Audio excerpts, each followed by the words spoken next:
Welcome everyone back to the Real News Network. I'm Jared Ball here in Baltimore. Executive editor and founder of Black Agenda Report, Glen joins us once again for his Ford Report. Whereas we understand it, Glen, you want to talk a little bit about the Black Lives Matter interruption of Hillary Clinton's most recent campaign event. Welcome back to the Real News. Oh, thank you for the invitation. So, Glen, let's talk about that. You and Black Agenda Report have had your critiques of Black Lives Matter and its relationship to the Democratic Party. What are your thoughts of this most recent exchange with Hillary Clinton's campaign? Well, I want to put it into the context of what we've been living through for the past year. You know, every movement, if it's really a movement, has lots of anniversaries.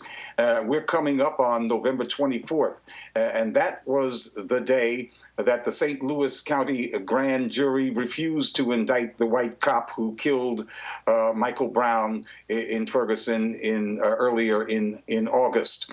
On that night, remember, President Obama went on television urging folks to be calm and non-disruptive and to let the criminal justice process continue on its course. But that night, the young folks of Ferguson said no to the criminal justice process, and the place erupted in rebellion. And that was saying no, not just to the cops, it was saying no to the first Black president.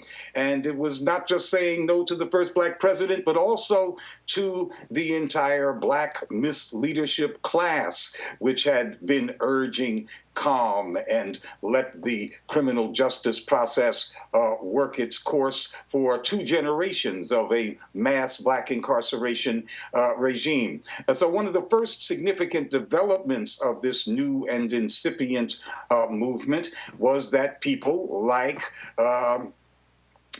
the president's pit bull, the great preacher from out of Brooklyn and Harlem, Al Sharpton, was no longer welcome in lots of Black circles. And that was quite significant because people were drawing political lines. And if you have a movement, it's supposed to draw lines that did not exist before. But then we had another significant development in this saga. And that's when the hashtag Black Lives Matter network decided that it was going to become a big player in Democratic Party politics. And inevitably, of course, if you try to do that, you become absorbed by the Democratic Party, which is the place that movements go to die.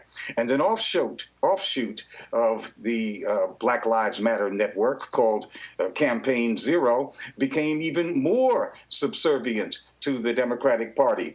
So we bring ourselves to the present, and the question becomes, what is left of this new and incipient movement that is independent, that is not subservient to the Democratic Party, that does draw lines between itself and the Black misleadership class that has had such a grip on Black politics for the last 2 generations. And it seems that there is signs of independent life. We saw in Atlanta last week some young people from the Atlanta University Center went to a Hillary Clinton campaign rally that was held by and attended by the upper crust of the Black misleadership class of that city, the mayor, Kasim Reed, Congressman John Lewis, a former mayor of Atlanta. They were all there embracing Hillary, and these young students disrupted the event, chanting and singing, and even when they were implored by these Black misleadership class figures, they refused to stop for a respectable amount of time. And we see in Los Angeles, where the old civil rights so-called guard is circling its wagons around the Democratic mayor, but Black Lives Matter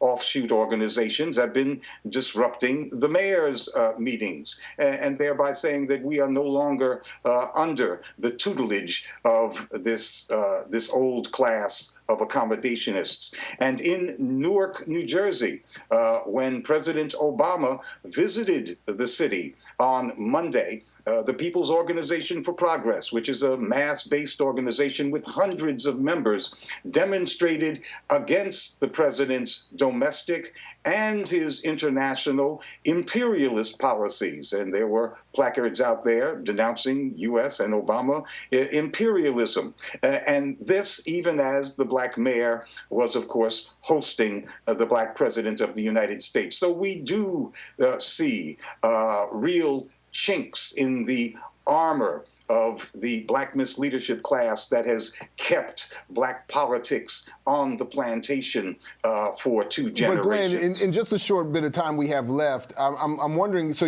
are you saying that you're seeing a difference between the previous meeting of Black Lives Matter activists with Hillary Clinton, in which she seemed to school them on a lack of an agenda, and this most recent interruption down there in Atlanta?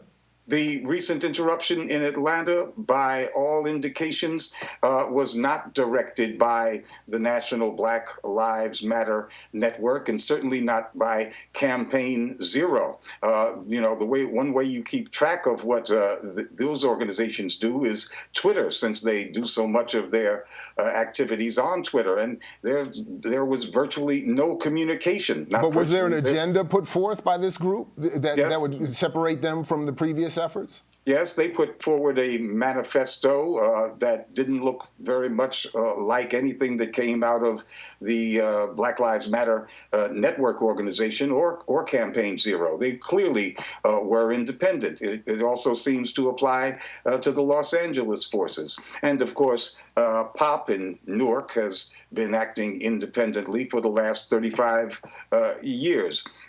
So we had a situation in which everyone was chanting the slogan Black Lives Matter, which gave many of us, black folks, as well as the corporate media and the larger society, the impression that there was one large Black Lives Matter network and movement that was coordinated. But that was never true, and it's certainly not true today. And we're glad that it's not true, since the Black Lives Matter network and the offshoot Campaign Zero are trying to absorb themselves into the Democratic Party. But there is independent life in the organizations that have been spawned by that movement.